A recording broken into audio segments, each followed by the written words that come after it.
video করতেছি ঠিক আছে লাইক ঠিক আছে জনিকো কি দিদি এই মেনে বিস কলা তো পয়েন্ট হয়ে আছে অনেক বুকটা অনেক দিন ওইখানে আমার বইয়া গেছে বুকটা এটা বেলুন মাখলে তো এ জনিক আমাকে বেলুন আছে এটা লাগবে যেটা কিনা দিরা আমরা তিনটা মারছি দাদা তিনটা মারছি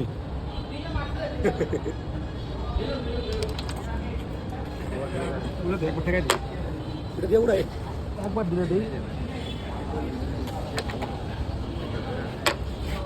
এটা করতে দেই সাদা হ্যাঁ করতে হ্যাঁ এই যে ফাঁকে মারেন ভাই সাপোর্ট হবে ডাইরেক্ট পকেট না নিচে মারেন না চলে এটা করছে এটা করে দাও এইটা করো ওরে মার ওই তো ভালো করে দেই ওই দেখিলি একদম গেলে কি বল থেকে এটা গেলেন তারপরে এটা করব গেলেন তাতে গেলেন না কেটে গেলেন এক কথা নেই সাধারণ কথা নাকি হ্যাঁ ভালো করে